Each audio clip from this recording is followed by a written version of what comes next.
വിവിധ സ്ഥലങ്ങളിൽ രാജ്യങ്ങളുമായിരുന്ന ദൈവത്തിന്റെ വചനം കേൾക്കുന്ന എല്ലാ പ്രിയപ്പെട്ടവർക്കും കർത്താവായ യേശു ക്രിസ്തുവിന്റെ വിലയേറിയ നാമത്തിൽ എന്റെ സ്നേഹ വന്ദനം. അല്പസമയത്തെ ദൈവവചന ചിന്തയ്ക്കായി ഒരു ദൈവവചന ഭാഗം വായിക്കുന്നു. ആവർത്തന പുസ്തകം 5-ാം അധ്യായം എന്റെ 24-ാമത്തെ വാക്യം. ഞങ്ങളുടെ ദൈവമായ യഹോവ തന്റെ തേജസ്സും മഹത്വവും ഞങ്ങളെ കാണിച്ചിരിക്കുന്നു. തീയുടെ നടുവിൽ നിന്ന് അവന്റെ ശബ്ദം ഞങ്ങൾ കേട്ടിരിക്കുന്നു. ദൈവം മനുഷ്യരോട് സംസാരിച്ചിട്ടും അവർ ജീവനോടെ ഇരിക്കുമെന്ന് ഞങ്ങൾ ഇന്ന് കണ്ടുമിരിക്കുന്നു. വളരെ അനുഗ്രഹിക്കപ്പെട്ട തിരുവെഴുത്താണ് കർത്താവ് കരങ്ങളിൽ ശക്തമായിട്ട് ഉപയോഗിച്ച മോശ അല്ലെങ്കിൽ ആവർത്തന പുസ്തകത്തിൽ നമുക്ക് നൽകി തരുന്നത്. പ്രൈസോ, മോശ യഥാർത്ഥത്തിൽ ഈ വചനം പറയും. മോശ ദൈവത്തിന്റെ യഥാർത്ഥ സാക്ഷി കൂടാണ്. തന്റെ അനുഭവത്തിൽ താൻ അനുഭവിച്ച അല്ലെങ്കിൽ തന്റെ അനുഭവത്തിലൂടെ താൻ കടന്നുപോയ ജീവിത സംഘം കടന്നുപോയ യഥാർത്ഥ സംഭവം കണ്ണാലെ കണ്ടവൻ ആത്മാവിൽ അനുഭവിച്ചറിഞ്ഞ ഒരു വ്യക്തിയാണ് മോശ എന്ന് പറയുന്നത്. ദൈവനാമത്തിന് വേണ്ടി ശക്തമായി പ്രയോജനപ്പെട്ടവന് 430 വർഷം മിസ്രൈമിൽ അടിമകളായിരുന്ന ഇസ്രായേലത്തെ വിടുവിക്കാൻ വേണ്ടി ദൈവം തെരഞ്ഞെടുത്ത മനുഷ്യനാണ്.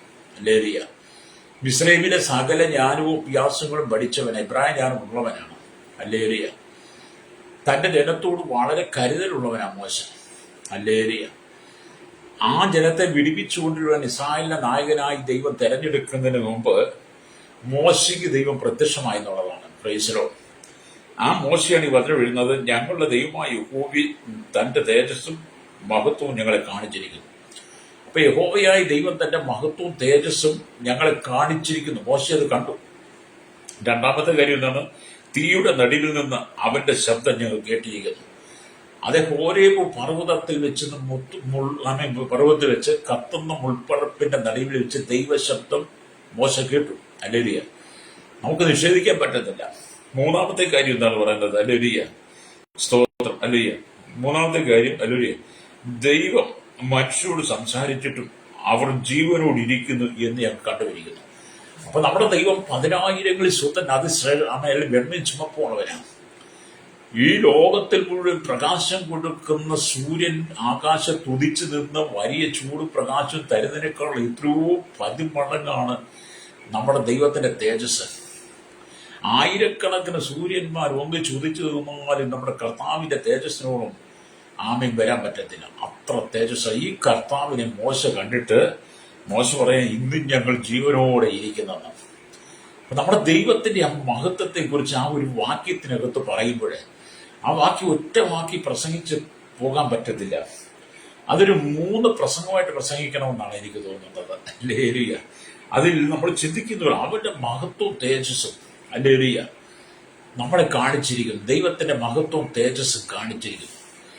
ദൈവത്തിന്റെ മഹത്വവും തേജസ്സും എന്താണെന്ന് അറിയണമെങ്കിൽ നമ്മൾ ഈ പ്രകൃതിയെ നോക്കിയാൽ മതി. അല്ലേലിയ, ഈ പ്രകൃതിയെ എത്ര മനോഹരമായ രീതിയിലാണ് ദൈവം അലങ്കരിച്ച് അണിയിച്ചൊരുക്കിയിരിക്കുന്നത്. ഈ പ്രകൃതിയെ അണിയിച്ചൊരുക്കി നിർത്തിയിരിക്കുന്നത് ഭൂമിയിൽ ഒരു മനുഷ്യനും ഇങ്ങനെ ഒരു പ്രകൃതിയുടെ സൗന്ദര്യത്തെ ഉണ്ടാക്കാൻ പറ്റത്തില്ല. കരയും കടലിനെയും ആകാശത്തെയും സൂര്യനെയും ചന്ദ്ര നക്ഷത്രങ്ങളെ എന്ന് വേണ്ട ഭൂമിയിൽ വീഴുന്ന സകലത്തെയും വൃക്ഷലതാദികൾ അടക്കം മനുഷ്യനെ, മൃഗങ്ങൾ, പക്ഷി പറവജാതികൾ അതതിൻ്റെതായ ആഹാരം, അതതിൻ്റെ വാസസ്ഥലം, അതതിൻ്റെ കൂടുകൾ, അത് നിർമ്മിക്കുവാൻ, ഉണ്ടാക്കുവാൻ, പാർക്കുവാൻ, അത് പെറ്റുപെരുകുവാൻ വേണ്ടുന്ന എല്ലാവിധമായ പ്രവർത്തികളും ദൈവം ചെയ്ത് നമ്മുടെ ഭൂമിയെ അലറിയ ഇത്ര മനോഹരമായി പ്രപഞ്ചത്തെ നിർത്തിയിരിക്കുന്ന ഓർത്താൽ നമ്മൾ ദൈവത്തിന് നന്ദി പറയണ്ടേ. അതുകൊണ്ടാണ് ദൈവത്തിന്റെ അലിയ ദൈവമായ യഹോവയുടെ തേജസ്സും മഹത്വവും അലരിയ ഞങ്ങളെ കാണിച്ചിരിക്കുന്നു. പ്രൈസലോ, ഭൂരഹിതമായി കിടന്ന പാഴും ശൂന്യമായി കിടന്ന ഭൂമിയാണ്. ഉൽപ്പത്തി ദിവസം 1:1 നമ്മൾ വായിക്കുന്നുണ്ട്. ആ ഭൂമിയാണ് ദൈവം ഒരു പുനരാവർത്തനത്തിലൂടെ ആമി ഒരു പുതുക്കി പണിതെടുത്ത് പിന്നെയും മനുഷ്യൻ പാപം ചെയ്ത് വെള്ളത്തിൽ മുക്കിപ്പോയെങ്കിലും അതിനുശേഷവും നോഹയുടെ കാലത്ത് പ്രളയത്തിന് ശേഷം വീണ്ടും ദൈവം നോഹയുടെ ആ കുടുംബത്തിലൂടെ ആമി ഭൂമിയെ പെരുക്കിയത് വലിയ പെരുക്കത്തിലേക്ക് വന്നു. ഇന്നും ആ ദൈവമാണ് ആമീൻ തന്റെ തേജസ് മഹത്വം നമ്മളെ കാണിച്ചിരിക്കുന്നത്. തീയുടെ നടുവിൽ നിന്ന് സംസാരിച്ച ദൈവം ഇന്നും നമ്മോട് സംസാരിക്കുക.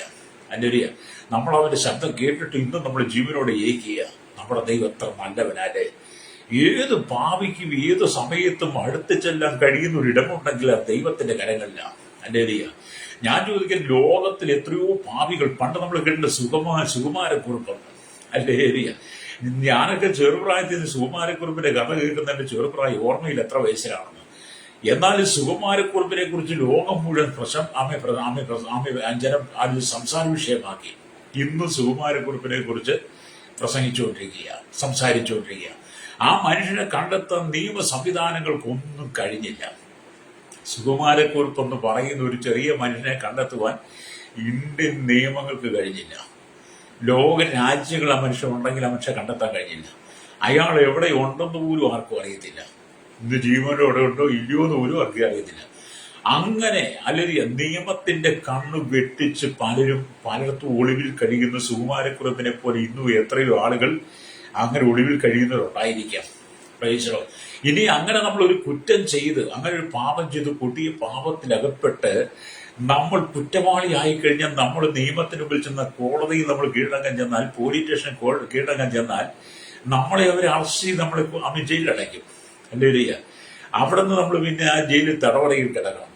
എന്നാൽ നമ്മൾ ചിന്തിച്ചു നോക്കി, ഏത് സമയത്തും ഏത് പാപിക്കും ഏത് കുറ്റവാളിക്കും ഏത് ക്രൂരനായ മനുഷ്യനും ധൈര്യത്തോടെ വന്ന് കീഴടങ്ങുവാൻ ഏൽപ്പിച്ചു കൊടുക്കാൻ കഴിയുന്ന ഒരേ ഒരു കോടതി ഉണ്ടെങ്കിൽ, ഒരേ ഒരു ജഡ്ജി ഉണ്ടെങ്കിൽ, ഒരേ ഒരു ഇടമുണ്ടെങ്കിൽ അത് ദൈവരാജ്യം സ്വർഗീയ കോടതിയാണ്.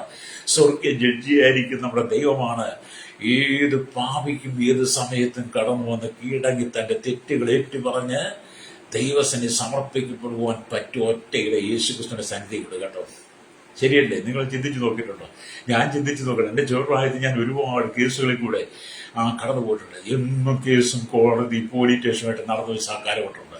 അപ്പൊ ആ കാലഘട്ടത്തിലൊക്കെ നമുക്ക് നീതി കിട്ടുക എന്നൊക്കെ പറഞ്ഞാൽ വളരെ ഭയമാണ്, വളരെ പേടിയാണ്. ഞാൻ ഇന്ന് പറഞ്ഞ കോടതിയിലൊക്കെ ചെന്ന് ഭയങ്കര വിറയിലൂടെ നിന്നിട്ടുണ്ട്. കോടതി എല്ലാ തല്ലിപ്പുളിയും കാണിക്കും, എല്ലാ വൃത്തികളും കാണിക്കും.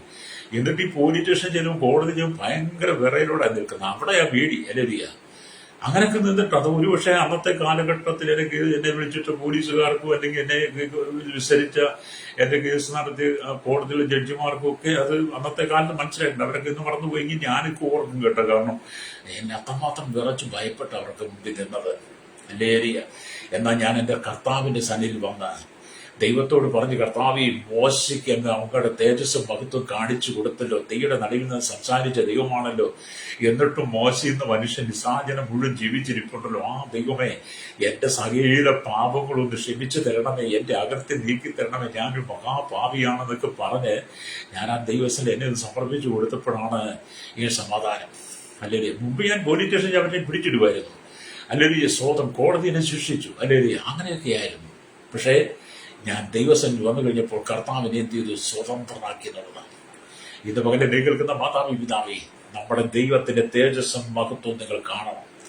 നമ്മുടെ ദൈവത്തിന്റെ തേജസ്സും മഹത്വം കാണുവാൻ നിങ്ങൾക്ക് കഴിയണം. ഈ പ്രകൃതിയെ നോക്കി, ഈ പ്രപഞ്ചത്തെ നോക്കി, ദൈവത്തിന്റെ ഓരോ ദിവസത്തെയും കരുതലിന്റെ ഓർത്തുകൊണ്ട് നിങ്ങൾ ദൈവത്തിലേക്ക് മടങ്ങി വരണം. ഇത്രമാത്രം തേജസ്സും മഹത്വമുള്ള ഒരു ദൈവം ഉലകത്തിലില്ല. അല്ലേരിയ സ്തോത്രം. തീയുടെ നടുവിൽ നിന്ന് സംസാരിച്ച ഒരു ദൈവം വേറെയില്ല. തീയുടെ നടുവിൽ നിന്ന് സംസാരിച്ച ഒരു ദൈവത്തെ കണ്ടിട്ട് ജീവനോടെ ഇരിക്കുവാൻ ഒരു മനുഷ്യൻ കഴിയില്ല. പക്ഷെ അങ്ങനെ ജീവിക്കുന്നുണ്ടെങ്കിൽ മനുഷ്യന് ദൈവം തന്ന കൃപയാകട്ടോ. പ്രൈസ്ലോർഡ്. ഹല്ലേലൂയ. അപ്പൊ നമ്മൾ നമ്മുടെ ദൈവത്തിന്റെ സ്വഭാവ ഗുണങ്ങളെ കുറിച്ച് നമുക്ക് നന്നായിട്ട് തിരിച്ചറിയാൻ കഴിയണം. പ്രൈസ്ലോർഡ്. ഞാൻ പണ്ടൊരു ക്രൈസ്തവ കുടുംബത്തിൽ ജനിച്ചു വളർത്തപ്പെട്ടോണ്ടെങ്കിൽ കർത്താവിന്റെ സ്വഭാവ ഗുണങ്ങൾ അറിയാൻ കഴിയില്ലായിരുന്നു. ഞങ്ങളൊരു ക്രൈസ്തവ കുടുംബത്തെ ജനിച്ചു വളർത്ത ക്രൈസ്തവ പള്ളിയിലൊക്കെയാണ് പോയത്. അങ്ങനെ ക്രൈസ്തവ പള്ളിയിൽ പോയെങ്കിലും വന്നെങ്കിലും ദൈവത്തിന്റെ ഗുണസ്വഭാവങ്ങൾ അറിയാതെ, ദൈവത്തിന്റെ തേജസ്സും മഹത്വം അറിയാതെ, തീയുടെ നടിയിൽ നിന്ന് സംസാരിച്ച് ദൈവത്തിന്റെ ശബ്ദം കേൾക്കാതെ ഞാനെന്ന എന്റെ ഇഷ്ടപ്രകാരം ഞാനും എന്റെ കുടുംബവും എന്റെ മാതാപിതാക്കളും എല്ലാം കള്ളു അടിച്ച് വീടി വലിച്ച് മയക്കുമരുന്ന് അടിച്ച് നടന്നൊരു കാലഘട്ടമാണ്. അല്ലേ? എന്തുകൊണ്ടാണ്? ദൈവത്തിന്റെ തേജസ്സും മഹത്വം കണ്ടില്ലെങ്കിൽ നമ്മൾ അങ്ങനെയൊക്കെയാണ്. ഇന്നത്തെ ക്രൈസ്തവ സമൂഹത്തെ, എല്ലാ വിഭാഗത്തെ ക്രൈസ്തവ സമൂഹത്തെ മാത്രം എടുത്താണ്, മറ്റേ ആദികളൊക്കെ അവധിക്കട്ടെ. അപ്പൊ ക്രൈസ്തവ വിഭാഗത്തിൽ അവൻ വേർപെട്ട കൂട്ടങ്ങൾ എന്ന് പറയുന്നവർ പോലും, വേർപെട്ട കൂട്ടങ്ങൾ പെന്തക്കോസ്ത് അല്ലെങ്കിൽ ആ വിഭാഗത്തിൽ ഒരുപാട് ആളുകളുണ്ടല്ലോ. എല്ലാവരും പെന്തക്കോസ്തല്ല. വേർപാടെന്ന് പറയുന്നതിനകത്ത് എല്ലാവരും പെന്തക്കോസ്ത് അല്ല കേട്ടോ. പെന്തക്കോസ്ത് എന്ന് പറയുന്നത് വിരലയിൽ എണ്ണാവുന്നവർ മാത്രമാണ്. ഇന്ന് നമ്മുടെ പെന്തക്കോസ്ത് വിഭാഗത്തെ എടുത്താൽ പെന്തക്കോസ്ത് അനുഭവമുള്ളവർ ചുരുക്കമാണ്. പെന്തക്കോസ്തുകാരെ അനവധി ആളുകൾ കേരളത്തിലുണ്ട്.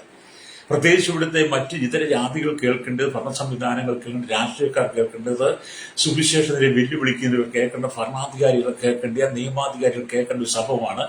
എല്ലാവരും പെന്തക്കോസ്തുകാരല്ല. പെന്തക്കോസ്തിന്റെ ആ മുഖം, ആ മൂടുപടം, ആ പെന്തക്കോസ്തിന്റെ അല്ലെങ്കിൽ ആ അനുഭവത്തിൽ പലരും അങ്ങ് നിൽക്കുക, പെന്തക്കോസ്ത് ആണെന്ന് പറഞ്ഞ് നിൽക്കുക. പക്ഷെ പെന്തക്കോസ്ത് എന്ന് പറഞ്ഞ ഒരു അനുഭവമാണ് കേട്ടോ. പെന്തക്കോസ്ത് എന്ന് പറയുന്നത് ഒരു അനുഭവമാണ്. ആ പെന്തക്കോസ്തിന്റെ അനുഭവം ഉള്ളവൻ ജീവിത വിശുദ്ധിക്ക് വേണ്ടി കാത്തു നിൽക്കും, ജീവിത വിശുദ്ധിയും ജീവിക്കും. അവൻ കർത്താവിന് വേണ്ടി മാത്രം നിൽക്കും. അവൻ ഈ ലോകത്തിന്റെ ആദ്യ പാഠങ്ങളിലേക്ക്, ലോകത്തിന്റെ ജടികമായ സുഖങ്ങളിലേക്ക് പോകത്തില്ല. പെന്തക്കോസ്തിന്റെ അനുഭവം എന്ന് പറഞ്ഞാൽ മോശ കണ്ട ദൈവത്തിന്റെ തേജസ്സും മഹത്വവും. ഹല്ലേലൂയ. തീയുടെ നടുവിൽ നിന്ന് സംസാരിക്കുന്ന ദൈവം. ഹല്ലേലൂയ. എന്നിട്ടും ജീവിച്ചിരിക്കുന്ന ദൈവം. അപ്പൊ മോശയുടെ കാലത്ത് ഇത് കടന്നെങ്കിൽ ഇന്നത്തെ പെന്തക്കോസ്തിന്റെ അനുഭവം എന്ന് പറഞ്ഞാൽ പെന്തക്കോസ്ത് നാളിൽ ഇത് പഠിക്കണം. ആമേൻ. അപ്പോസ്തലപ്രവൃത്തി 2-ാം അധ്യായത്തിൽ വരുമ്പോൾ അവരെല്ലാവരും ഒരു സ്ഥലത്ത് ഒന്നിച്ചു കൂടിയിരുന്ന് പെട്ടെന്ന് കൊടിയെ കാറ്റടിക്കുന്ന വലിയ മുഴക്കമുണ്ടായി. അവർക്ക് കൂടിയിരുന്ന വീട് ആമെ കുരുകി. ആ ദൈവത്തിന്റെ പരിശുദ്ധ അഗ്നിജ്വാലയിൽ ഇറങ്ങി വന്നു. ഹല്ലേലൂയ. അപ്പൊ ദൈവത്തിന്റെ മഹത്വവും തേജസ്സും ആ വീടിന്മേൽ വന്നു. അവിടെ ഇരുന്ന ജനത്തിൽ തീയുടെ നടുവിൽ നിന്ന് മോശയോട് സംസാരിച്ച ദൈവം ഇവിടെ പരിശുദ്ധാത്മാവിന്റെ തീയായി അഗ്നിനാവ് പോലെ, അഗ്നിജാലം പോലെ പിളർന്നിയ നാവുകൾ ഇറങ്ങി വരിക. ആ ഇറങ്ങി വന്നിട്ട് ആ പരിശുദ്ധാത്മാവ് അവിടെ 120 പതിഞ്ഞു. അപ്പൊ തീയുടെ നടുവിൽ നിന്ന് സംസാരിച്ച ദൈവം ഇപ്പം പെന്തക്കോസ്ത് നാളില് അഗ്നിജാലം പോലെ പിളർന്നിയ നാവുകൾ 120 പതിഞ്ഞപ്പോ അവർ ഓരോരുത്തരും സംസാരിക്കാൻ തുടങ്ങി. അവരെല്ലാം പരിശുദ്ധന്മാർ. അപ്പൊ അവരാണ് യഥാർത്ഥ പെന്തക്കോസ്ത് കേട്ടോ. ഹല്ലേലൂയ. ദൈവത്തിന്റെ തേജസ്സും മഹത്വവും കണ്ടവർ. അല്ലെ തീയുടെ നടുവിൽ നിന്ന് സംസാരിച്ച ദൈവത്തിന്റെ ശബ്ദം പിന്നീട് പരിശുദ്ധാത്മാവാകുന്ന അഗ്നിജാലം പോലെ പിളർന്നിക്കുന്ന നാവുകളാൽ നിറയപ്പെട്ട അനുഭവത്തിൽ സംസാരിച്ച ജനം. അല്ലേ ഇന്നും ജീവിച്ചിരിക്കുന്ന യഥാർത്ഥ വേർപാടും വിശുദ്ധി ആചരിക്കുന്ന പെന്തക്കോസ്ത്. അല്ല, എല്ലാവരും പെന്തക്കോസ്തല്ല. അല്ലേ, നമ്മളത് ചിന്തിക്കേണ്ടതാ. എല്ലാവരും ക്രൈസ്തവരല്ല. എല്ലാവരും ക്രൈസ്തവർ. പലരും കാര്യസാധ്യതയ്ക്ക് വേണ്ടി നിൽക്കുന്നവരാ. ആമേൻ. യഥാർത്ഥ ദൈവത്തിന്റെ മഹത്വവും തേജസ്സും മോശ പറയാൻ, ഞങ്ങളുടെ ദൈവമായ യഹോവേ നിന്റെ ഞങ്ങളുടെ ദൈവമായ യഹോവേ തന്റെ തേജസ്സും മഹത്വവും ഞങ്ങളെ കാണിച്ചിരിക്കുന്നു. ദൈവത്തിന്റെ തേജസ്സും മഹത്വം കണ്ടവനാണ് നീയെങ്കിൽ, കണ്ടവളാണെങ്കിൽ ഈ ലോകത്തിന്റെ പാപങ്ങളിലേക്ക്, നീ ലോകത്തിന്റെ ഇഷ്ടങ്ങളിലേക്ക്, ലോകത്തിന്റെ കുടുംബത്തിനകത്ത് വഴക്ക്, ബഹളം, തല്ല്, വെട്ട്, കുത്തതൊന്നും ഉണ്ടാകത്തില്ല. ദൈവത്തോട് അവിശ്വസ്തത നീ കാണിക്കത്തില്ല. അല്ലേ? അപ്പം ദൈവത്തിന്റെ മഹത്വം തേജസ്സും കാണാത്തത് കൊണ്ടാണ് ഇന്ന് ക്രൈസ്തവ സമൂഹം മുഴുവൻ പീഡിപ്പിക്കപ്പെടുന്നത്. ഹല്ലേലൂയ. ക്രൈസ്തവ സമൂഹം മുഴുവൻ പീഡിപ്പിക്കപ്പെടാൻ കാരണം ദൈവത്തിന്റെ തേജസ്സും മഹത്വം കണ്ട പിതാക്കന്മാരുടെ വിശുദ്ധിയിലേക്ക് മടങ്ങി വരാതെ ഈ ലോകത്തിന്റെ പാപസുഖങ്ങളിലേക്ക് പോയി കഴിഞ്ഞപ്പോൾ ദൈവത്തിന്റെ ന്യായവിധിയുടെ കരം ഓരോരുത്തരുടെ മേലും വന്നു എന്നാണ് ഞാൻ വിശ്വസിക്കുന്നത്. എന്തിനാ നമ്മളെ തകർത്ത് കളയാനല്ല, നമ്മൾ ഇനിയെങ്കിലും ഒന്ന് മടങ്ങി വന്ന് ആ തീയുടെ നടുവിൽ നിന്ന് സംസാരിച്ച ദൈവം, മോശയോട് സംസാരിച്ച ദൈവം, പെന്തക്കോസ്ത് നാളിൽ അഗ്നിജാലം പോലെ വിളർന്നിക്കുന്ന നാവുകൾ കൂടിയിരുന്ന ഒരുവൻ പറഞ്ഞപ്പോൾ അവർ സംസാരിച്ച ദൈവശബ്ദം ഇന്നും നമ്മളെ കേൾപ്പിച്ചുകൊണ്ട് ഇന്ന് നമ്മളെ ജീവനോടെ ഇരിക്കുവാൻ അനുവദിച്ചിട്ടുണ്ടെങ്കിൽ ഒരു ശുദ്ധീകരണം ആവശ്യമാണ്. ക്രൈസ്തവ സമൂഹത്തിന് ശുദ്ധീകരണം ആവശ്യമാണ്. അത് ക്രൈസ്തവ വിഭാഗത്തിലെ എല്ലാ വിഭാഗത്തിലും ശുദ്ധീകരണം ആവശ്യമാണ് കേട്ടോ. ഹല്ലേലൂയ.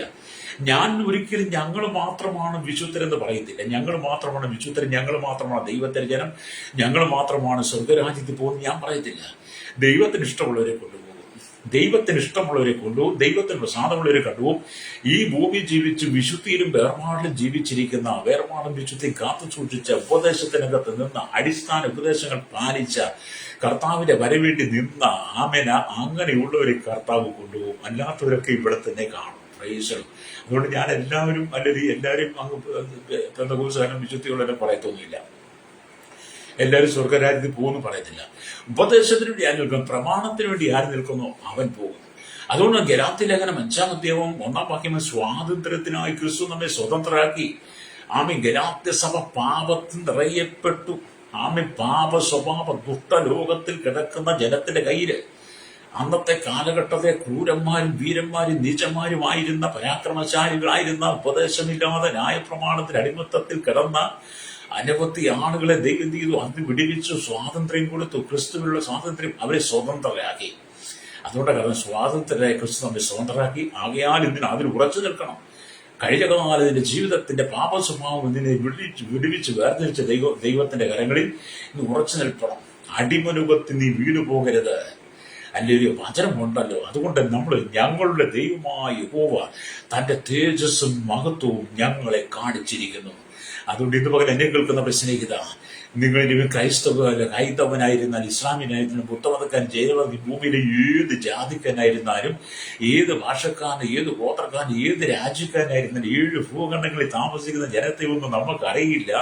അവരേതൊക്കെ വിഭാഗമാണെന്ന് നമുക്കറിയില്ല. എന്നാൽ 7093 പാട്ട് സംസാരിക്കുന്ന ജനമുണ്ടെന്ന് ഞാൻ കേട്ടിട്ടുണ്ട്. അങ്ങനെയുള്ള എല്ലാവരോടും ഞാൻ പറയട്ടെ, ദൈവരാജ്യത്തിൽ നമ്മൾ ചെന്നെത്തണമെങ്കിൽ നമ്മുടെ ദൈവത്തിന്റെ മഹത്വം, തേജസ് നമ്മൾ കാണണം. തീയുടെ നടുവിൽ നിന്ന് സംസാരിച്ച ദൈവത്തിന്റെ ശബ്ദം കേൾക്കണം. വിശുദ്ധിയോടെ നമ്മളെ കാത്തു സൂക്ഷിക്കണം. ഈ ലോകത്തിന് അന്യൂപരായി തീരാതെ നന്മയും പ്രസാദവും പൂർണ്ണതയുമുള്ള ദൈവഹിതം ഇന്നതെന്ന് തിരിച്ചറിഞ്ഞ് മനസ്സ് പുതുക്കി രൂപാന്തരപ്പെട്ട് ഓരോ ദിവസവും ഈ ലോകത്തിന്റെ പാപങ്ങളിൽ നിന്ന് വേർപെട്ട് തീയുടെ നടുവിൽ നിന്ന് സംസാരിച്ച ദൈവത്തിന്റെ ശബ്ദം കേൾക്കുവാൻ കഴിയണം. ആ ഒരു അനുഭവമായിരിക്കണം നമ്മുടെ ജീവിതം. അതേത് വിഭാഗത്തിൽപ്പെട്ടവരായിരുന്നാലും. പ്രൈസറോ, നമ്മൾ വലിയ ആഴികൂട്ടി ദൈവത്തെ പേടിപ്പിക്കണ്ട. ഇന്നത്തെ കാലഘട്ടത്തിൽ തീയുടെ നടുവിൽ നിന്ന് സംസാരിച്ച ദൈവം, കത്തുന്ന മുൾപ്പറപ്പിന്റെ നടുവിൽ നിന്ന് മോശയോട് സംസാരിച്ച ദൈവം, പെന്തക്കോസ്ത് നാളിൽ അജ്ഞാന പോലെ പിളർന്നേക്കുന്ന നാവുകൾ ആമി കൂടിയുടെ പകർന്ന് അവരിൽ സംസാരിച്ച ദൈവം. ഇന്നിപ്പോ നമ്മൾ ആ ദൈവത്തെ തീ കാട്ടി പേടിപ്പിക്കുക. എന്നെ കേൾക്കുന്നത്, നീ വലിയ ആടിയിട്ടും തീ കൂട്ടിയൊന്നും നീ ദൈവത്തെ പേടിപ്പിക്കണ്ട. ദൈവം അതിനെക്കാട്ടി വലിയ തീയിടുന്നവനാ. അല്ലല്ല, കർത്താവ് ദഹിപ്പിക്കുന്ന നീയാണ്. ആ ദഹിപ്പിക്കുന്ന അഗ്നിയുടെ മുമ്പിൽ നമ്മൾ വലിയ ആഴി ഉണ്ടാക്കിയിട്ട് നമ്മൾ അതിനകത്ത് ഒന്നിച്ച് നമ്മുടെ ദൈവത്തെ പ്രസാദിപ്പിക്കാൻ നോക്കരുത്. അവന്റെ തേജസ്സും മഹത്വവും നമുക്ക് കാണാൻ കഴിയണം. അവന്റെ തേജസ് 19-ാം സംഗീതത്തിൽ എന്താണ്? ദൈവത്തിന്റെ പ്രവർത്തിക്കണം. ആകാശം ദൈവത്തിന്റെ മഹത്വത്തെ വർണ്ണിക്കുന്നു എന്നാണ്. ദൈവത്തിന്റെ മഹത്വം അറിയണമെങ്കിൽ അവന്റെ തേജസ് നമ്മൾ ആകാശത്തിലേക്ക്, ആകാശം ദൈവത്തിന്റെ മഹത്വത്തെ വർണ്ണിക്കുന്ന വിധാനം ദൈവത്തിന്റെ കൈവേലെ പ്രശ്നമാക്കുന്നു. ഞാൻ ചോദിക്കട്ടെ, കരയിലൂടെ റോഡിലൂടെ ഓടുന്നത് പോലെ കരയിൽ എന്തുമാത്രം വാഹനം ഓടുന്നുണ്ട്, ചെറുതും വലുതുമായിട്ടുള്ള എന്തുമാത്രം വാഹനങ്ങൾ, കടലിൽ എന്തുമാത്രം വാഹനങ്ങൾ, ചെറിയ വള്ളങ്ങളും ബോട്ടുകളും കപ്പലുകളും ഒക്കെ ആയിട്ട് എന്തെല്ലാം, സമുദ്രത്തിനടിയിൽ അന്തർവാഹിനികൾ, ഇതെല്ലാം ഉണ്ട്. പക്ഷെ ഓർത്തേക്ക്, ഇതെല്ലാം മതത്തിന്റെ പാതയിലൂടെ കടലിൽ കണ്ടു ഓടിക്കുക. അവന്റെ ഒരു റോഡിലും അങ്ങനെ കൂടിയ, പക്ഷെ ആകാശത്തിന് കണ്ടു ഓടിക്കുക. അവന്റെ ഒരു എന്നാ എനിക്ക് തോന്നുന്നു. ഞാൻ യാത്ര ചെയ്തിട്ടില്ല, എന്നാലും ഞാൻ പറയട്ടെ, ഈ ആകാശത്തിൽ ദൈവം ഓരോ രാജ്യങ്ങളുടെ ആയിരക്കണക്കിന് വിമാനങ്ങൾക്ക് പറക്കുവാൻ വേണ്ടുന്ന സഞ്ചാരപാതയൊക്കെ നിർമ്മിച്ച് സഞ്ചാരപാതയൊക്കെ നൽകി, കടലിൽ കപ്പലിനോടുവാനുള്ള പാത, ബോട്ടുകളും എല്ലാത്തിനും ഓരോ പാത സൃഷ്ടിച്ച് നൽകിയ ദൈവത്തിന്റെ തേജസ്സും മഹത്വം എത്ര ഭയങ്കരമാല്ലേ അല്ലേ? അത് കണ്ടവൻ, ദൈവത്തിന്റെ തേജസ്സും മഹത്വം കണ്ടവൻ ദൈവസന്നിധി പോകത്തില്ല. ദൈവത്തിന്റെ തേജസ്സും മഹത്വം കണ്ട മോശ ദൈവത്തോട് ചേർന്നിരുന്നു. ഹല്ലേലൂയ. എന്നെ കേൾക്കുന്നവരുടെ സ്നേഹിത, ദൈവമായ കർത്താവിന്റെ തേജസ്സും മഹത്വം നീ കണ്ടിട്ടുണ്ടെങ്കിൽ നീ ദൈവത്തോട് ചേർന്നിരിക്കണം. ഹല്ലേലൂയ. ഇവിടെ കർത്താവ് വരാൻ സമയമായി. പ്രൈസലോ. ഇവിടെ ദൈവത്തിന്റെ വചനം വായിക്കുക. ഏകദേശം 277 പേരുകൾ, 272, ഏകദേശം 272 പേരുകൾ വേദപുസ്തകത്തിൽ ദൈവത്തിന് കൊടുത്തിട്ടുണ്ട്. ഇവയെല്ലാം അവന്റെ സ്വഭാവ ഗുണങ്ങളെ കുറിച്ച് നമുക്ക് വെളിപ്പെടുത്തുന്ന മാത്രമല്ല, അവന്റെ പേരിൽ വാഗ്ദത്തങ്ങളുമുണ്ട്. അവൻ നമുക്ക് എന്ത് ചെയ്യുവാൻ പോകുന്നുവെന്ന കാര്യം അവന്റെ പേരുകൾ ചൂണ്ടിക്കാണിച്ചു പറയുന്നു. മഹത്വത്തിന്റെ രാജാവ് എന്ന അവന്റെ പേർ നമ്മെ പ്രകാശിപ്പിക്കുന്നവനാണ്. മഹത്വത്തിന്റെ രാജാവ് എന്ന് പറയുന്ന ഒരു പേര്, അത് നമ്മെ പ്രകാശിപ്പിക്കുന്നവനാണ്. ഹല്ലേലൂയ. മാത്രമല്ല അവന്റെ പേർ നമ്മെ പ്രകാശത്തിലേക്ക് കൊണ്ടുവരുന്നു, അന്ധകാരത്തെ അകറ്റുന്നു. മഹത്വമുള്ളവൻ നമ്മുടെ ഉള്ളിൽ വന്ന അന്ധകാരം മാറുന്നു. ഹല്ലേലൂയ. അന്ധകാര ശക്തികൾ നീങ്ങിപ്പോകുന്നു. ഹല്ലേലൂയ. അവന്റെ പ്രത്യക്ഷതയിൽ തേജസ് പ്രാപിച്ചവരായി നമുക്ക് നിത്യമായ രാജ്യത്തിലെത്തുവാൻ കഴിയും.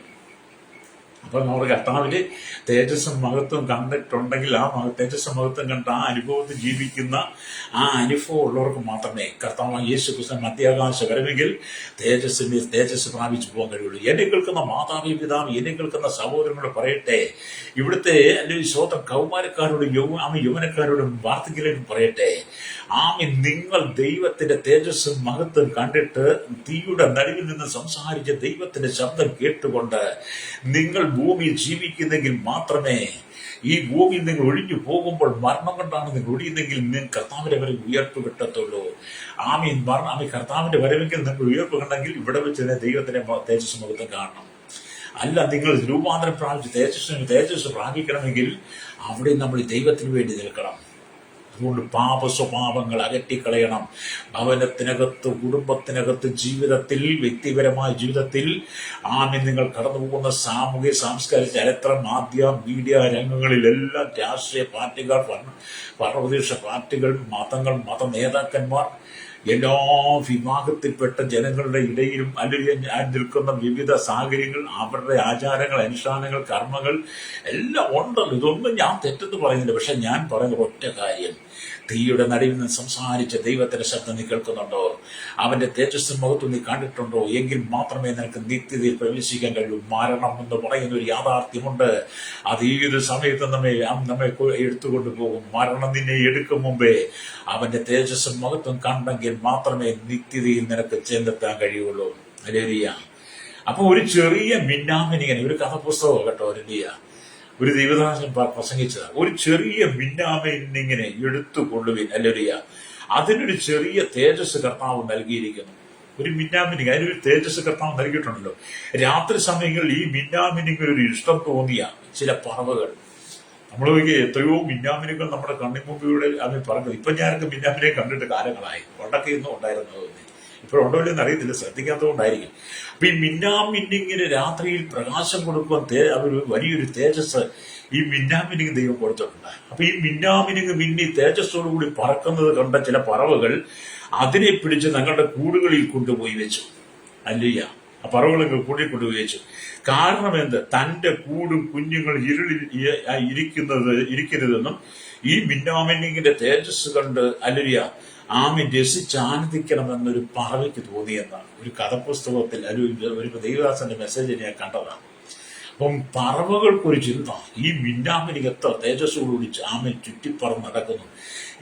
ഞാനും എന്റെ കുഞ്ഞുങ്ങൾ ഇരുട്ടുള്ള കൂടിനകത്തിരിക്കുന്നു.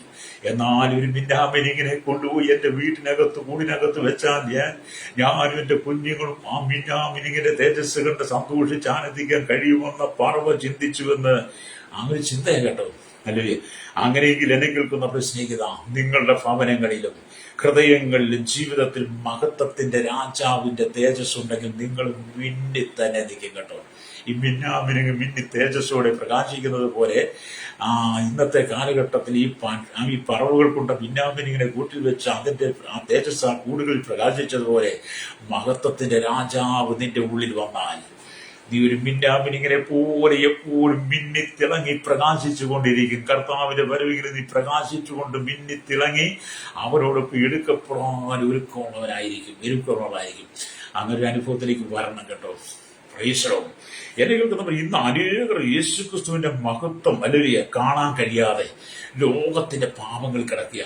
അനവധി ആളുകൾ ക്രിസ്തുയേശുവിന്റെ യേശുക്രിസ്തുവിന്റെ മഹത്വം കാണാൻ കഴിയാതെ ഈ ലോകത്തിന്റെ പാപങ്ങൾ അകപ്പെട്ട് മദ്യത്തിനും മയക്കുവിനും ലഹരിക്കും അടിമപ്പെട്ട്, നിങ്ങൾ കണ്ടിട്ടില്ലേ, കള്ളടിച്ചിട്ട് ഓരോരുത്തർ വരുന്ന കാണത്തില്ലേ, രാവുകളില്ലാതെ പാടത്തും പറമ്പിലും ബോറിയിലും കല്ലിനോടും തടിയോടും ഒക്കെ വിവിധ കടകളിലൊക്കെ പോയി നിന്ന് വിവിധ കഠിനാധ്വാനം ചെയ്ത് ചോര വിയർപ്പാക്കി കിട്ടിയ അധ്വാനത്തിന്റെ ഫലം ആ പൈസ സ്വന്തം വീട്ടിലും സ്വന്തം ഭാര്യയ്ക്കും കുഞ്ഞുങ്ങൾക്കും മാതാപിതാക്കളും കൊടുക്കാതെ ബാറുകളിലും ബീവറേജിലും കള്ളുഷാപ്പിനും കൊടുത്ത് കുടിച്ചിട്ട് പാമ്പായിട്ടാടി നടന്നു വന്ന് വീട്ടിനകത്ത് അങ്ങാടി തോറ്റേനെ അമ്മയോടെന്ന് പറഞ്ഞ് ഭാര്യ ഇടിച്ച് മക്കളെ ഇടിച്ച് അമ്മായിയപ്പനെ അമ്മായിമ്മ അടിച്ച് എന്ന് വേണ്ട എന്തെല്ലാം കോലാഹലം കാട്ടിക്കൂട്ടുന്ന തുമ്പിപിടുത്തക്കാരായിരിക്കുന്ന മദ്യപാനികൾ.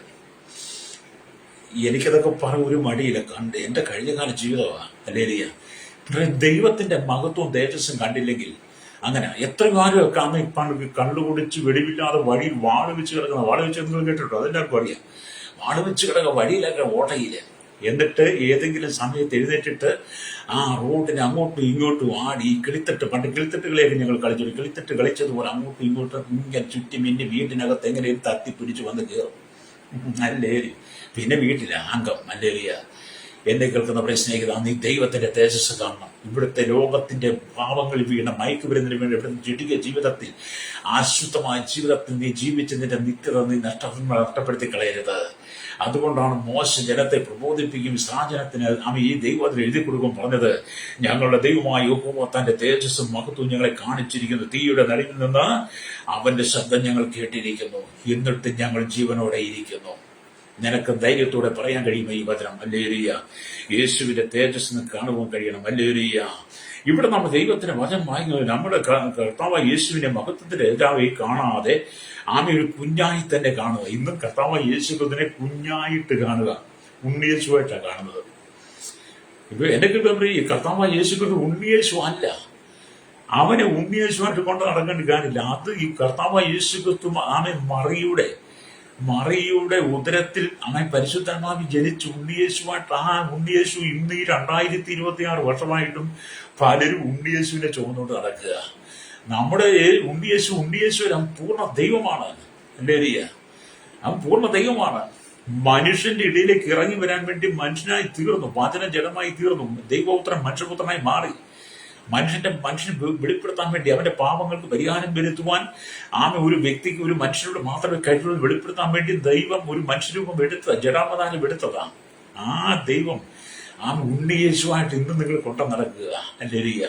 എന്നെ കേൾക്കുന്ന സ്നേഹിത, നമ്മുടെ കർത്താവിന്റെ മഹത്വം കാണുകയാണ്. ആകയാൽ മഹത്വമായ അനുഗ്രഹങ്ങൾ അവകാശമാക്കുവാൻ അല്ലെങ്കിൽ അങ്ങനെയുള്ള യേശുക്രിസ്തു ആരെന്നൊരു ചോദ്യം നിൽക്കുന്നു. ആരാണ് യേശുക്രിസ്തു? ആരാണ് യേശുക്രിസ്തു എന്ന് ചോദിക്കുന്ന അനവധി ആളുകളുണ്ട്.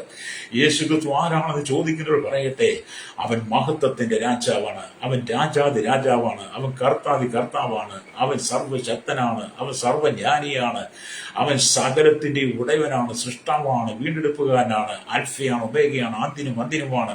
അങ്ങനെ 272ഓളം പേരുകൾ നമ്മുടെ കർത്താവിനെ കുറിച്ച് പറയുന്നുണ്ട്. ഹല്ലേലൂയ. ആ കർത്താവിന്റെ മഹത്വം, തേജസ് മഹത്വം കാണണം കേട്ടോ. ഹല്ലേലൂയ. അപ്പൊ ഇവിടെ നമ്മൾ വായിക്കുമ്പോൾ എബ്രായ ലേഖനത്തിലേക്കൊക്കെ വരുമ്പോഴും അത് കാണാൻ വേണ്ടി, എബ്രായ ലേഖനമൊക്കെ വായിച്ചാൽ എബ്രായ ലേഖനത്തിന്റെ 1-ാം അധ്യായത്തിലേക്ക് വരുമ്പോൾ ഇവിടെ യേശുവിനെ കുറിച്ച് ഒന്നും പറയും നമുക്ക് ശ്രദ്ധിക്കാം. ഹല്ലേലൂയ. എബ്രായ ലേഖനം 1-ാം അധ്യായം അതിന്റെ 3-ാമത്തെ വാക്യത്തിൽ ഇങ്ങനെ പറയുന്നു. ഹല്ലേലൂയ. അവൻ ദൈവ തേജസ്സിന്റെ പ്രഭയും തത്വത്തിന്റെ മുദ്രയും. ഏതാ നമ്മുടെ ദൈവം? ദൈവ തേജസ്സിന്റെ പ്രഭയും തത്വത്തിന്റെ മുദ്രയും സകലത്തെയും തന്റെ ശക്തിയുള്ള വചനത്താൽ വഹിക്കുന്നതിനും ആകെക്കൊണ്ട്. ഹല്ലേലൂയ. ആകെക്കൊണ്ട് അവിടെ വചനം പറയുന്നു. സ്തോത്രം. ഹല്ലേലൂയ. ആകെക്കൊണ്ട് തങ്ങൾക്ക് ആകെക്കൊണ്ട് അല്ലെങ്കിൽ പാപങ്ങൾക്ക് പരിഹാരം ഉണ്ടാക്കിയ ശേഷം ഉയരത്തിൽ മഹിമയുടെ വലത്ത് ഭാഗത്തിരിക്കുകയും അവൻ ദൈവദൂതന്മാരെക്കാൾ വിശിഷ്ടമായ ഹല്ലേലൂയ നാമത്തിന് ഹല്ലേലൂയ അവകാശിയായതിന് ഒത്തവണ്ണം ഹല്ലേലൂയ അവരെക്കാൾ ഹല്ലേലൂയ ശ്രേഷ്ഠനായി തീരുകയും ചെയ്തു എന്ന് കാണുന്നുണ്ട്. അപ്പൊ നമ്മുടെ ദൈവം ആരാണ്? ഹല്ലേലൂയ. നമ്മുടെ ദൈവം എന്ന് പറയുന്നത് ഹല്ലേലൂയ അവൻ ദൈവ തേജസ്സിന്റെ പ്രഭി തത്വത്തിന്റെ മുദ്രയാണ്. അപ്പൊ ആ ദൈവത്തിന്റെ മഹത്വമാണ് നമ്മൾ തിരിച്ചറിയേണ്ടത്. ആ ദൈവത്തിന്റെ മഹത്വം കണ്ടവരാരും ഹല്ലേലൂയ നമ്മൾ ദൈവസ്ഥനെ വിട്ടു പോകുകയില്ല കേട്ടോ. ഹല്ലേലൂയ. അപ്പൊ സകലത്തെയും അവിടെ എഴുതിയിരിക്കുന്നത് എന്താണ്? ഹല്ലേലൂയ. അവന്റെ തേജസ്സിന്റെ പ്രഭയും തത്വത്തിന്റെ മുദ്രയും സകലത്തെയും തന്റെ ശക്തിയുള്ള വചനത്താൽ വഹിക്കുന്നവനുമാകുന്നു. Praise the Lord. എന്നെ കേൾക്കുന്നവർ സ്നേഹിത, അവൻ ദൈവരൂപത്തിലിരിക്കെ. ഹല്ലേലൂയ. നമ്മുടെ കർത്താവ് ആരാണ്? ക്രിസ്തു ആരെന്നല്ലേ നിങ്ങൾ ചോദിക്കുന്നത്? പലരും ചോദിക്കും, സൂചിച്ചിട്ടുണ്ടെങ്കിൽ ആരാണ് യേശു? ആരാണ് യേശു ക്രിസ്തു? അവനൊരു മനുഷ്യനാണ്, അവനൊരു പ്രവാചകനാണ്, അവനിവിടെ മരിച്ചില്ല എന്നൊക്കെ പറഞ്ഞ് യേശുവിന്റെ ദൈവത്വത്തെ തള്ളിക്കളയുന്നവരോട് പറയട്ടെ, നിങ്ങൾ കർത്താവായ യേശു ക്രിസ്തുവിനെ കുറിച്ച് പഠിക്കണമെങ്കിൽ ഫിലിപ്പ് ലേഖനം, സത്യവേദപുസ്തകം ഫിലിപ്പ് ലേഖനം എന്ന് പറയുന്നതിനകത്ത് 2-ാം അധ്യായം 6-7 വാക്യങ്ങൾ വായിക്കണം. അവിടെ ഇങ്ങനെ എഴുതിയിരിക്കുന്നു. ഫിലിപ്പ് ലേഖനം 2-ാം അധ്യായം 6-7 വാക്യങ്ങൾ.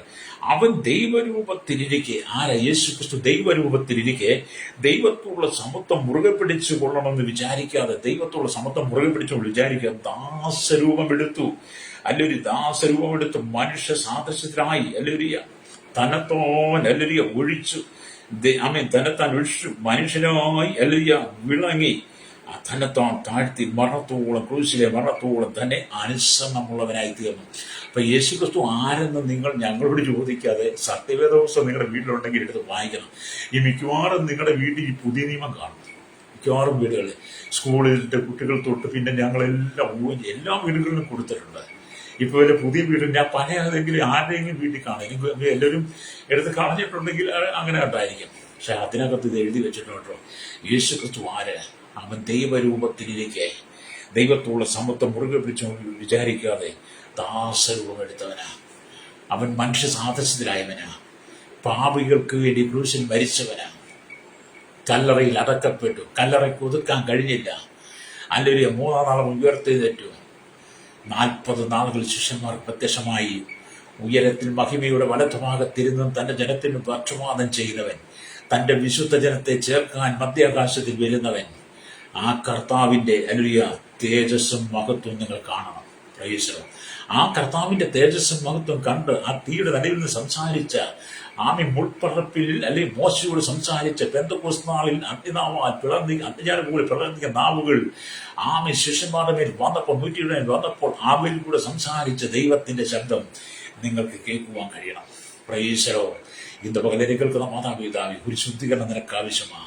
ഒരു ശുദ്ധീകരണം നിന്റെ കുടുംബത്തിന് ആവശ്യമാണ്, നിന്റെ ജീവിതത്തിന് ആവശ്യമാണ്. നാളുകളായി നീ പലതിനാലും പിടിപെട്ട് പരാജയപ്പെട്ട് സങ്കടപ്പെട്ട് നിന്ദിക്കപ്പെട്ട് അപമാനിക്കപ്പെട്ട് ദൈവമുണ്ടോ, എന്റെ പ്രാർത്ഥന കേൾക്കുന്നില്ലേ, എന്നെ ദൈവത്തിന് വേണ്ടേ, എന്നെ ദൈവത്തിന് ഇഷ്ടമില്ലേ എന്നൊക്കെ ചോദിച്ച് നിരാശയുടെ നദികൾ കടന്നു പോകുന്ന സ്വഭാവി ജീവിതം എടുത്ത് മരണത്തിന്റെ ഏൽപ്പിച്ച് ആത്മഹത്യക്ക് ഒരുങ്ങിയിരിക്കുന്നവർ പറയട്ടെ. വിവിധ പ്രശ്നങ്ങളാൽ കെണികളിൽ അകപ്പെട്ടിരിക്കുന്ന, കടക്കണിയിൽ ഇരിക്കുന്ന, പ്രശ്നങ്ങൾ തലയ്ക്ക് മീതെ ഉയർന്നു നിൽക്കുന്ന ശ്രോതാവി, ഇന്ന് പകൽ പരിശുദ്ധാത്മാവ് നിന്നോട് പറയുന്ന ദൂത്, അല്ലെങ്കിൽ മോശ കണ്ട ദൈവത്തിന്റെ തേജസ് മഹത്വം നീ ഒന്ന് കാണാൻ തയ്യാറായാൽ, ആ മുൾപ്പറപ്പിന്റെ നടുവിൽ സംസാരിച്ച് ദൈവശബ്ദം നീ കേൾക്കാൻ തയ്യാറായാൽ, നിന്റെ സകല കഷ്ടതയും മാറും, നിന്റെ സകല ദുരിതങ്ങളും മാറും. ആ ദൈവത്തിലേക്ക് ഏൽപ്പിച്ചു നീ മാനസാന്തരപ്പെടണം. നീ മാനസാന്തരപ്പെട്ട് മടങ്ങി വരണം. മാനസാന്തരം യോഗ്യമായ ഫലം കായ്ക്കണം. ഇന്നത്തെ കാലങ്ങൾ കള്ളുപടിച്ച് വീടിയും വലിച്ച് എല്ലാ തോന്നിവാസം ചെയ്ത് എല്ലാ രാജകൃത്വം ചെയ്ത് ജീവിച്ചിരിക്കുന്നതല്ല ജീവിതം. എല്ലാവരും അടിച്ചു പൊളിച്ച് ജീവിക്കുക. അത് അടിച്ചു പൊളിച്ച് ജീവിക്കുന്നതല്ല ജീവിതം കേട്ടോ. കർത്താവിന്റെ തേജസ്സും മഹത്വം കണ്ട് ആ ദൈവശബ്ദം കേട്ടുകൊണ്ട് കർത്താവിന്റെ വരവിന് വേണ്ടി ആഗ്രഹത്തോടെ, ആശയോടെ, ആവശ്യത്തോടെ, പ്രത്യാശയോടെ, വിശുദ്ധിയോടെ ജീവിക്കുന്നതാണ് നല്ല ജീവിതം. അങ്ങനെയുള്ള ജീവിതങ്ങളൊക്കെ അനുഗ്രഹിക്കപ്പെടും, കുടുംബങ്ങൾ അനുഗ്രഹിക്കപ്പെടും. ഞങ്ങൾക്ക് വേണ്ടി പ്രാർത്ഥിക്കാൻ പോവുക. അപ്പൊ നമ്മുടെ ദൈവമാരാണ്. അവന്റെ തലയും തലമുടിയും വെളുത്ത പഞ്ഞു പോലെ ഹിമത്തോളം വെള്ളയും കണ്ണ് അഗ്നിജാലയ്ക്കൊത്തതും കാൽ ഉലയിൽ ചുട്ടു പഴിപ്പിച്ച് വെള്ളോട്ട് സതച്ചു. അവന്റെ ശബ്ദം പെരുവെള്ളത്തിന്റെ ഇരച്ചിൽ പോലെയും ആയിരുന്നു. അവന്റെ വലം കൈയിൽ 7 നക്ഷത്രമുണ്ട്. അവന്റെ വായിൽ നിന്ന് മൂർച്ചയേറിയ ഇരുവാറ്റുള്ള വാൾ പുറപ്പെടുന്നു. അവന്റെ മുഖം സൂര്യൻ ശക്തിയോടെ പ്രകാശിക്കുന്നത് പോലെ ആയിരുന്നുവെന്ന് വെളിപ്പാട് പുസ്തകം 1-ാം അധ്യായം 14, 15, 16 വാക്യങ്ങൾ. അപ്പൊ യേശുക്രിസ്തു ആരെന്ന് ചോദിച്ചാൽ, നിങ്ങൾ ഫിലിപ്പി ലേഖനം 2-ന്റെ 6, 7, 8 വാക്യങ്ങളും വെളിപ്പാട് പുസ്തകം 1-ാം അധ്യായം 14, 15, 16 വാക്യങ്ങൾ വായിച്ച യേശു ആരാണെന്നറിയാം. മനുഷ്യൻ ഇവിടെ ഉണ്ടാക്കി വെച്ചിരിക്കുന്ന യേശു അല്ല യേശു കേട്ടോ.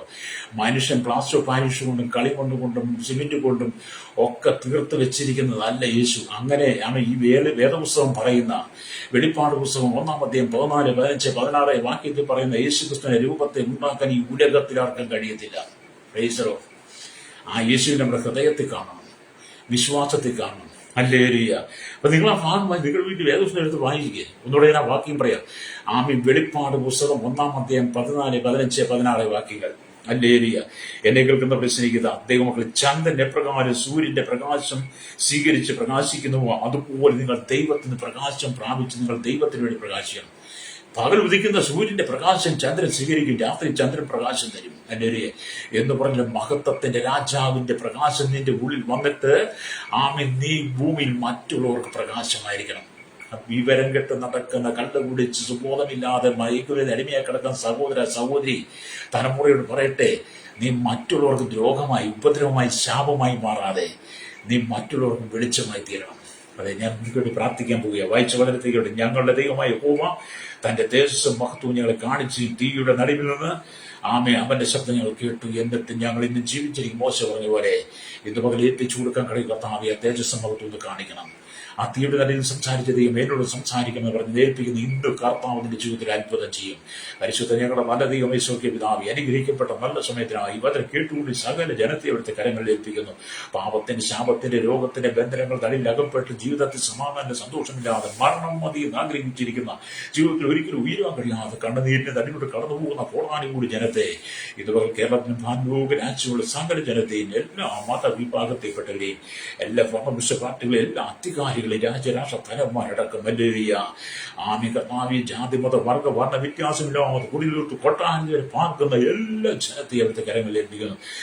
ഈ ദൈവത്തിന്റെ തേജസ്സും മഹത്വം ഒന്ന് കാണുവാൻ, തീയുടെ നടുവിൽ സംസാരിച്ച് ദൈവശബ്ദം കേൾക്കുവാൻ, കർത്താവേ ജീവനോടെ ഇരുന്ന് കർത്താവേ അന്ത്യത്തിലേക്ക് വേണ്ടി ഒരുക്കമുള്ളവരെ തീരുവാൻ ഒരു കൂട്ടം ജനത്തെ എഴുന്നേൽപ്പിക്കണമേ. പാപത്തിന്റെ, ശാപത്തിന്റെ, മദ്യപാനത്തിന്റെ, ദുർബുദ്ധ, ദുർനടപ്പിന്റെ, അശുദ്ധിയുടെ, ദുഷ്കാമത്തിന്റെ, പരസംഗത്തിന്റെ, തീവ്രവാദ, ഭീകരവാദ, വർഗീയതയുടെ എല്ലാ അശുദ്ധിയുടെ അനുഭവം വിടുവിക്കപ്പെടും പുറത്തു വരുവാൻ കർത്താവിന്റെ കരങ്ങളിൽ ഏൽപ്പിക്കുന്നു. കർത്താവ് ലോകമാണ് ക്രൈസ്തവ സമൂഹത്തിലെ ദൈവമക്കൾ, ദൈവദാസന്മാർ എല്ലാ കർത്താവ് മറ്റിത്തരം വിഭാഗത്തിൽപ്പെട്ട എല്ലാ മതസ്ഥരെ ഓർക്കുകയാണ്. എല്ലാവരും ധ്യാനിക്കലും പാപം വിട്ട് മടങ്ങി വന്ന് വിശുദ്ധ ജീവിതമായി പഞ്ചായത്തെ ഒരുക്കണമേ. യേശുവിന്റെ നാമത്തിൽ തന്നെ ആമേൻ, ആമേൻ.